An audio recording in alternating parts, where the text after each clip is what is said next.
उस विषय का मनन करके उसकी स्फुरणा को संकल्प रूप में बदल देना और उसको चेष्टा में उतार देना। और इतना कहने में समय ज्यादा लगा, उसको करने में नहीं लगता, तत्काल तदात्म कर देता है, उपासक को समय नहीं देता। संकल्प करेगा, नहीं आज के बाद हाथ उठा के कहता हूं गुरु की शपथ, इष्ट की शपथ, ऐसा नहीं। थोड़ा समय अंतराय होने पर फिर धीरे से हो, बस ऐसा ये नहीं करूंगा, बस इतना इतना इतना इतना, फिर वो वैसे, फिर वो पश्चाताप। उससे विरुद्ध कभी इस मन की चाल में मत फंसना, ये बहुत बेईमान है, बार बार रुलाता है, बार बार पछतावा पैदा करता है, फिर वही करता है।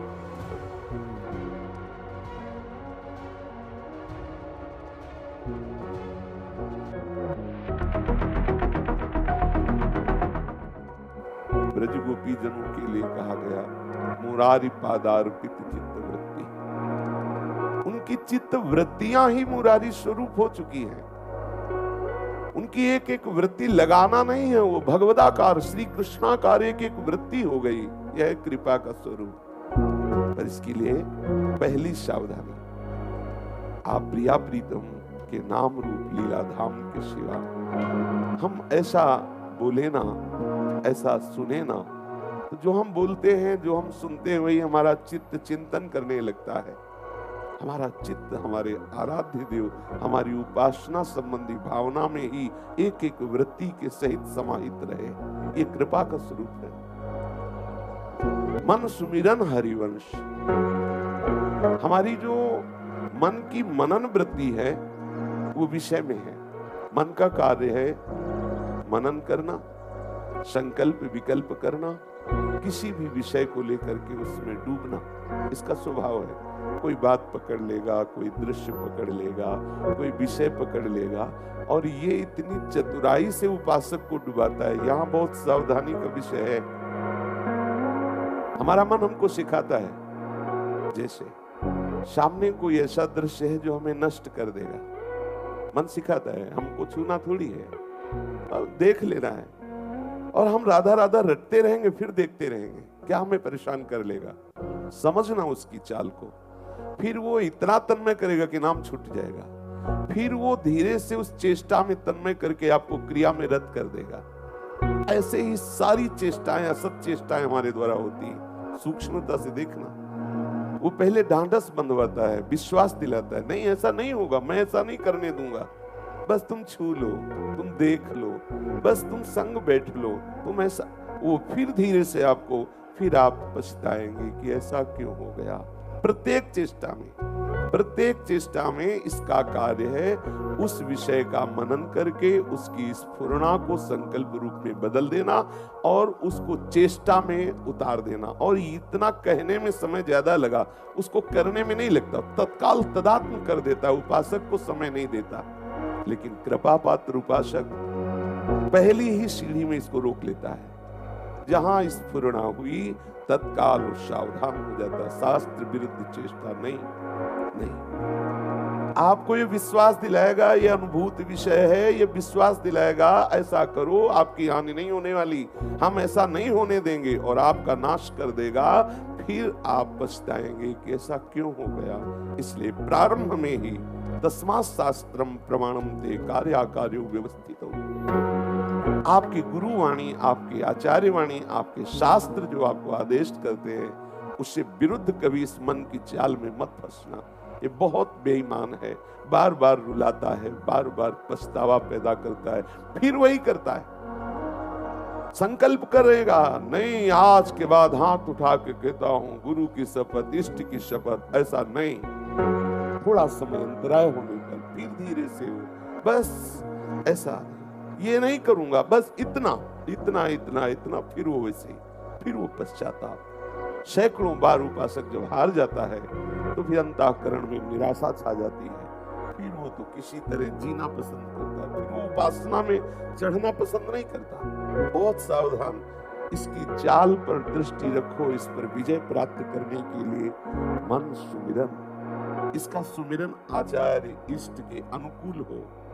प्रतिकूलस्य वर्जनम, सुमिरन ना होने दो। ये जो मनन होता है, इसमें जब आप रस लेने लगते हैं तभी ये संकल्प बनाता है, तभी आपके बिना सहयोग के इसकी कोई सामर्थ्य नहीं है। आप अपने को निर्बल समझकर इसको सबल मान बैठे, इसीलिए हमारा पतन हो रहा है। बिल्कुल इसकी किसी भी चाल में शास्त्र मर्यादा का उल्लंघन न करना। शास्त्र एक एक क्रिया के लिए आदेश करता है, आप इतना देखो, आप ऐसा देखो, आप ऐसे चलो, ऐसे बोलो, ये करो। और जहां आपने मन के अनुसार किया तो आपको ये सिखाएगा, इस बात को पकड़ लीजिए कि नहीं, बुरा नहीं होने देंगे, लेकिन ये धीरे धीरे आपको उसी बुराई में डुबो देगा। फिर आप जलोगे तो आप इतना नीचे उत्साहहीन होकर गिर गए हैं कि अब आप मन को संभाल नहीं सकते हैं। इसलिए प्यारे, पहली ही सीढ़ी पे से रोक लो, इससे उस मार्ग में उतरने मत दो। बिल्कुल शास्त्र विरुद्ध कोई भी चेष्टा जहां होने लगे तत्काल समझ लेना, ये ऐसे फुसलाता है कि हम ऐसा नहीं होने देंगे, आपको विश्वास दिलाएगा और धोखे के गर्त में डाल देगा। इसलिए प्रथम पहले ही कदम पे रोक दो। नहीं, शास्त्र आज्ञा करता है, गुरु आज्ञा करता है, मुझे ऐसा नहीं करना। वो थोड़ी देर जलाएगा, फिर शांत हो जाए। मन सुमिरन हरिवंश प्रेम स्वरूप श्री वृंदावन में विराजमान सहचरियों के मध्य में प्रियालाल, यही हमारे सुमिरन का विषय हो, ये हमारी कृपा का स्वरूप है। सबसे हम प्रीति करें, सबको भगवत स्वरूप मानकर, और है सब भगवत स्वरूप है, लेकिन रीति निवाहता बने। हम निष्काम धर्म के पथिक हैं, प्रेम धर्म के पथिक हैं। हम किसी से कोई चाह न कर बैठे, किसी से कोई अपनापन न कर बैठे, किसी से हम सुख लेने ना लगे। ये सावधानी है, ये अपनी रीति है। अपनी रीति है सुख देवे को चाव, हमें सुख प्रदान करना है, किसी से सुख लेना नहीं। सुख प्रदान करोगे, ममता रहित हो जाओगे, अपने कर्तव्य का पालन ठीक से करोगे, कहीं स्वार्थ बुद्धि नहीं रखोगे तो उपासना बन जाएगी। उपासना आपको निर्लेप कर देगी, निर्विकार कर देगी। आप समाज में रहते हुए भी एकदम एकांत होंगे। सुख लेने की भावना आपको बांधती है। सब जीवन सुख प्रीति करना पड़ेगा, करना पड़ेगा, चाहे जितने एकांत से भी हो। व्यवहार में उतरोगे तो व्यवहार तुम्हारा भगवत स्वरूप होना चाहिए। एकांत का अभ्यास किस काम का? एकांत का अभ्यास हमारा व्यवहार में काम करेगा। जब हम व्यवहार में हो, उस समय सबको भगवत स्वरूप, सबको सुख पहुंचाने की चेष्टा करें। रीति निवाहता अपनी और अपने आराध्य देव की वार्ता श्रवण करने में, लीला गायन में पूर्ण विश्वास रखें कि इससे मुझे भगवत प्राप्ति हो जाएगी। विश्वास के साथ लीला गायन करें, विश्वास के साथ लीला श्रवण करें, इससे मेरे आराध्य देव प्रसन्न होकर मुझे प्राप्त हो जाएगी। श्रवण कथन परतीति, यह जो कृपा हरिवंश की। श्रवण कथन में परतीति हो, विश्वास हो, ये कृपा का स्वरूप है। जो भगवत चर्चा सुन रहे, इस पर दृढ़ विश्वास हो, एक एक शब्द पर विश्वास हो। भगवत लीला गायन कर रहे, भले हमें आनंद नहीं आ रहा, लेकिन मेरे प्रियालाल मेरे से रीझ जाएंगे, ये आपका दृढ़ विश्वास हो। भगवत प्रेमी महात्माओं का नित्य संग हो तो आपके हृदय में अभंग प्रेम रंग प्रकाशित हो जाएगा, और उसका स्वरूप ये होगा कि आप इन्हीं नेत्रों से देख पाएंगे कि आप श्री श्यामा श्याम कैसे सुंदर, कैसी रसकीली कर रहे, कैसी वार्ता कर रहे, इसका अनुभव करेंगे। निर्खत नित्य विहार, पुलकित तन रोमावली, आनंद नैन सुधार, यह जो कृपा हरिवंश, ये कृपा का स्वरूप है। हमारे ऊपर श्री जी की कृपा है, इसका ये परिचय है कृपा का। आप निरंतर नाम वाणी में, प्रियालाल के रूप चिंतन में, लीला चिंतन में, और सावधानी ये रखें कि हमारे ही इष्ट के द्वारा भेजे हुए आपके पास ऐसे व्यक्ति आएंगे जो इष्ट निष्ठा, गुरु निष्ठा, भजन निष्ठा, भक्ति निष्ठा, वैष्णव निष्ठा, इन सब से आपको डिगाने की चेष्टा करेंगे। उन्हीं के द्वारा भेजे हुए ये प्रश्न आएंगे, इसका आपको उत्तर देना होगा। आपको अपनी निष्ठा की परीक्षा देनी होगी, तभी आप छिन छिन रुदन करंत छिन गावत आनंद भरी, छिन छिन हार हसंत, यह जो कृपा हरिवंश की, तब आप इसमें डूबेंगे। आपकी निष्ठा की परीक्षा होगी, ये हृदय में बैठा लीजिए। नाम निष्ठ, गुरु निष्ठ, आप जिस निष्ठा को स्वीकार किए हो, उस निष्ठा की परीक्षा होगी। और जे भी आप परीक्षा में उत्तीर्ण हुए, उत्तीर्ण होने के लिए पढ़ाएंगे भी वही, वही आपको शिक्षा देंगे। हृदय बिहारी आपको हृदय में प्रेरित करेंगे। आप उस बात को सुनकर दृढ़ता पूर्वक हृदय में धारण करें, आपको कोई परास्त नहीं कर पाएगा। ऐसे लोग आएंगे, ये भगवान कल्पना है, कोई भगवान नहीं है। ऐसे हैं, सुनने को मिलता है, ऐसे व्यक्ति हैं, कोई भगवान नहीं है, ये सब कल्पना है, ये सब पंडितों की चतुराई है जो शास्त्रों में वर्णन की गई। कोई ईश्वर नहीं, कोई धर्म नहीं, कोई भगवान नहीं। ऐसे लोगों से भले हमको दुष्टता का बाना मिल जाए, भले हमको कोई दंड दे दे, भले हमको कोई नरक दे दे, जो भी कहे, ये पाखंडी है, ये दुष्ट है, ये सब भले कहे, हम सब सह ले, लेकिन अपनी इष्ट निष्ठा, अपनी गुरु निष्ठा, अपनी भगवत निष्ठा के विरोधी जनों का संग न करें। अपार कृपा हुई, स्वामी जी की शरणागति मिली। आप कंठी धारण करने वाले, तिलक धारण करने वाले, वैष्णव स्वरूप धारण करने वाले श्री प्रियालाल के पार्षद स्वरूप है। तो ये कोई नाटक नहीं है, ये अपार कृपा का स्वरूप जो आप तिलक धारण किए, कंठी धारण किए, ये हरिदासत्व है। इसमें गर्व होना चाहिए। कोई हमें गाली दे रहा है, कोई हमें मार रहा है, या कोई हमारी अवहेलना कर रहा है, निंदा है, बड़ा भगत बनता है तिलक। कुछ लोग कहते हैं ऑफिस में जाना है, तिलक कैसे लगा के जाएं? ये बुराई की बात है। उपहास ही तो करेंगे, यही तो उपहास करेंगे, बड़ा भगवान का भगत बनता है, बस इससे ज्यादा और क्या कहेंगे? और ये हमारे लिए हमारी स्तुति हुई कि निंदा हुई? हमारा संबंध प्रभु से वो उपहास में ही सही स्वीकार तो करता है। गोस्वामी जी कह रहे हैं, हाँ कहावत सब कहत राम सहित उपहास, स्वामी सीतानाथ सो सेवक तुलसीदास। इस बात का गर्व करो, मेरे स्वामी श्यामा श्याम है, ये उनका दासत्व है। ये जो हम वेश धारण किए हुए हैं, या जो वैष्णवता धारण किए हुए हैं, इसका कोई उपहास करे, हमें कोई गाली दे, हमें कोई मारे, तो हम सहेंगे। इसके लिए हम कंठी नहीं उतार देंगे, हम तिलक नहीं मिटाल देंगे। बोले ऐसा कोई उपाय बताओ तिलक न लगाना पड़े। कैसी बुद्धि मारी गई? स्वामी के दासत्व को छुपाने के लिए तुम बोल रहे हो? अरे इसे हम खुला करके चलेंगे, फिर जो हमें गालियां मिलेंगी ना, वो हमारे स्वामी को प्रीति प्रदान करने के लिए विवश कर देंगी। ध्यान देना, जब हमें कोई गाली देगा ना इस भेष के लिए, इस कंठी के लिए, इस तिलक के लिए, और हम सहेंगे ना, तो मेरा स्वामी देख रहा है, वो रीझ जाएगा, वो प्रीति प्रदान करेगा।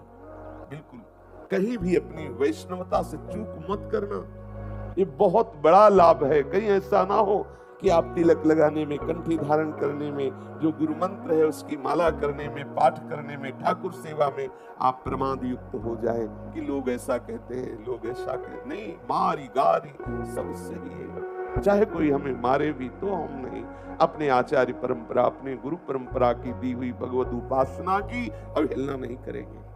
ये बैठा लो, ये प्रपंच की वायु ऐसी बहेगी, एक दूसरे की निंदा, ईर्ष्या, यही तो प्रपंच और है क्या है? और ये होगा जब तक भगवत साक्षात्कार नहीं होता, चाहे जिस वेश में हो, चाहे जिस देश में हो, ये प्रपंच उसको ग्रसित रखेगा। वो एक दूसरे की निंदा, एक दूसरे की अवहेलना, एक दूसरे को नीचा ऊंचा, ये सब यही तो प्रपंच है। बात सुनो, माया कृत गुण और दोष अनेक, गुण या उभय न देखी, देखी सो अविवेक। अविवेकी पुरुष ये देखता है, किसी को गुणवान, किसी को गुणों से हीन, किसी को नीच, किसी की स्तुति, किसी की निंदा, ये सब मायाकृत है। एकमात्र मेरा प्रीतम है। चलो आप हमें गाली दो, आप हमें मारो, लेकिन हम प्रणाम करेंगे अंदर से, मेरे प्रीतम। आप ये पर्दा डालकर ऐसा स्वांग करके आप लीला कर रहे हो, मेरे नाथ, मेरे में सामर्थ्य नहीं है, आप मुझे ऐसी सामर्थ्य दो कि मैं देख पाऊं कि मेरे गोविंद तुम ही स्वरूप में आए हो। ये भक्त का स्वरूप है।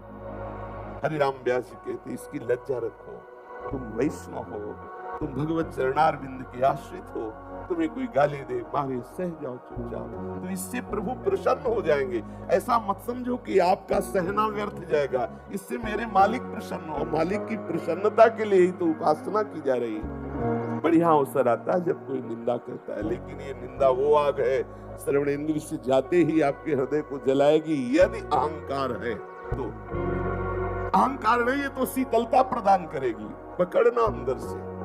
जब आपकी निंदा हो और आपके जलन शुरू हो जाए तो समझना ये निंदा रूपी औषधि गई, अंदर रोग है मद रूपी, गर्व रूपी, अहंकार रूपी, ये उसकी दवा करवा रहा है ठाकुर। कीन हो इस कबहों अभिमाना, सुख हो वंचह कृपा निधाना। इसमें भी कृपा है, चुपचाप सह जाओ। वो जलन आपके अहम को गला देगी, अहम को नष्ट कर देगी, आपको ऐसी भूमिका में पहुंचा देगी जहां आपके ऊपर निंदा का प्रभाव कदापि नहीं पड़ेगा। तो मारी गारी सभी की सही है, चाहे कोई मारे भी तो सह जाए। ऐसी प्रार्थना करे प्रभु से कि हमारे अंदर इतना धैर्य दीजिए, इतनी वैष्णवता दीजिए, चाहे कोई कितना मुझे हिलाने की चेष्टा करे, हम अपनी वैष्णवता से ना हिले। से ब्याही किसी और पुरुष से है, प्रीति किसी और पुरुष से कर रही है, तो उसे जार स्त्री कहते हैं। ऐसे ही तुम प्रभु के शरणागत हो, तुम प्रभु के चरणारविंद के आश्रित वैष्णव जन हो। कभी किसी अन्य का आश्रय मत लेना, क्योंकि शाप कलयुग के प्रभाव से ग्रसित है।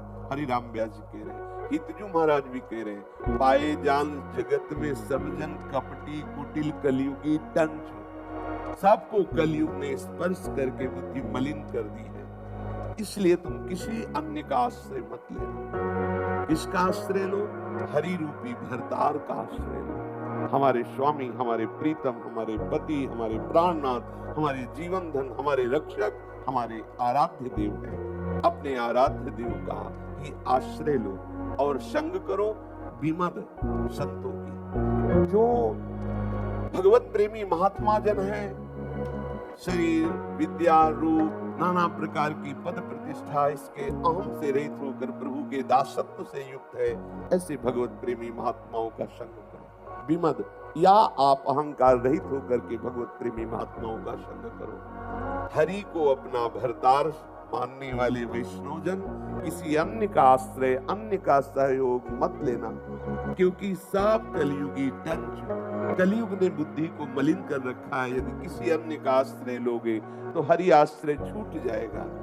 एक उपासक ने कहा कि कोई भी राम कृष्ण नहीं है, ये सब कल्पना है।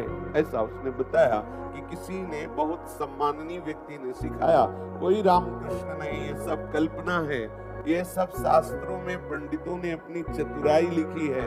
अरे तुम क्यों व्यर्थ में फंसते हो? हाँ, आत्मा का ध्यान करो। लो, आत्मा कौन है? श्री कृष्ण ही तो है। अघोर अज्ञान, स्वयं कोई अनुभूति नहीं, कोई परमार्थ में प्रवेश नहीं, हजारों लोगों को शिक्षा दी जाती है कैसे कैसे सत्य मार्ग का कैसे अवलंबन लिया जाए, कैसे हम जाए। इसीलिए तस्मात् शास्त्रम प्रमाणम ते कार्याकार्यो व्यवस्थितो, भगवान का आदेश है। यदि कोई उपदेश कर रहा है और शास्त्र विरुद्ध है, वो चाहे ब्रह्मा ही क्यों न उपदेश कर रहा हो, हम उसकी बात नहीं मानते। भगवान का अवतार भगवान बुद्ध देव जी हैं, हमारे शास्त्रों में गाया गया, स्वीकार किया गया। लेकिन अगर वो भी हमारे सनातन धर्म के विरुद्ध कोई भी बात हो तो नहीं स्वीकार, भगवान की बात नहीं मानी गई, औरों की तो बात जाने दो। जो मर्यादा स्थापित है धर्म की, उसके विरुद्ध नहीं। कोई मनमानी बोले, लाखों लोग उसके अनुयायी हैं, तो माननी थोड़ी है। माननी तस्मात् शास्त्रम प्रमाणम ते कार्याकार्यो व्यवस्थितो। भगवान व्यास देव जी ने कहा, आज तक कोई ऐसा महात्मा नहीं हुआ जिसकी अनुभूति शास्त्रों में न लिखी हो। सब लिखा है, सब। कोई भी ऐसी अनुभूति नहीं कि आपको सिद्धि होगी और वो शास्त्रों में नहीं, सब है। हाँ, आपकी पहुंच नहीं है, वहां तक तो नहीं जान पा रहे हैं, सब लिखा हुआ है। श्री भगवान व्यास देव जी ने महाभारत में कहा, कुछ श्लोक ऐसे हैं जिनको पूर्ण रूप से मैं ही जानता हूँ, कुछ ऐसे हैं जिनको श्री सुखदेव जी जानते हैं, अन्यथा और जानना बड़ा मुश्किल है। अब आप सोचो, ऐसे ऐसे सिद्धांतों का कोई भी कहीं भी कोई सिद्धि प्राप्त करे, छोटी से छोटी लेकर महान तक, वो सब लिखा हुआ है शास्त्रों में। प्रेम रस का वर्णन करने के लिए वो प्रेम महाभागवत स्वरूप से प्रकट होकर के वही प्रेम महाभागवत आचार्य रूप धारण कर उसका वर्णन कर रहा है। कोई भी आपकी ऐसी स्थिति नहीं जो हमारे वाणियों में, हमारे शास्त्रों में ना लिखी हो। शास्त्र विरुद्ध कोई बोले, चाहे वो ब्रह्मा के समान महिमाशाली हो, हम उसकी बात नहीं मानते, नहीं सुनना। हरिराम व्यास जी कह रहे, विष खा ले तो अच्छा है, अग्नि में जल जाए तो अच्छा है, पानी में डूब जाए तो अच्छा, एक ही जीवन नष्ट होगा। लेकिन यदि ऐसे भगवत विरोधी जनों का, नास्तिक जनों का, शास्त्र विरुद्ध आचरण करने वालों का संग हो गया और मेरी मति में उनकी बात चली गई, तो गई निष्ठा, वैष्णवता गई, भगवत चरणारविंद की आसक्ति गई, जो अनंत जन्मों में भटकने के बाद मुझे मिली। इसलिए सावधान। ऐसे लोगों का मुख नहीं देखना, बात करना तो बड़ी दूरी की बात है। ध्रुवदास जी ने कहा, तिनको परस न कीजिए तजि ध्रुव तिनको पास। उनकी समीपता का त्याग करो, उनका स्पर्श भी न हो, जो हमारे आराध्य देव के नाम की निंदा, धाम की निंदा, रूप की निंदा करते। अरे कल्पना है? कोई आज तक ऐसा सिद्ध पुरुष बताओ जो हुआ हो, भगवान नाम न जपा हो, भगवत चरणारविंद का आश्रय न। कोई भी आदि गुरु भगवान शंकराचार्य जी कह रहे षटपदी में, हे नाथ यद्यपि हम में आप में भेद नहीं, क्योंकि अद्वैत आचार्य हैं, कह रहे हम में आप में भेद नहीं, लेकिन नाथ कैसे अभेद है? जैसे समुद्र और तरंग में, आप समुद्र हैं और हम तरंग हैं आपकी, वही जल तरंगायमान हो रहा है। लेकिन नाथ खास बात यह है कि हमारी जैसी तरंगे आप समुद्र से अनंतों निकलती रहती है, लेकिन एक तरंग में सामर्थ्य नहीं कि समुद्र को प्रकट कर दे। ये है वास्तविक स्वरूप। ये है, ठीक है अभेद बुद्धि, ठीक है ब्रह्म स्वरूप का साक्षात्कार, लेकिन आप स्वयं आचार्य करें भगवान शंकराचार्य जी, सत्य भेदाप गमे नाथ तवाहम नमाम कीनस्तम सामुद्रो ही तरंगा क्वचिन समुद्रो न तारंगा। नाथ समुद्र से तरंगे उठती हैं, तरंग से समुद्र प्रकट नहीं होता। हे नाथ, ऐसे ही यद्यपि हम में आप में भेद नहीं है, पर आप समुद्र और मैं आपकी तरंग हूं।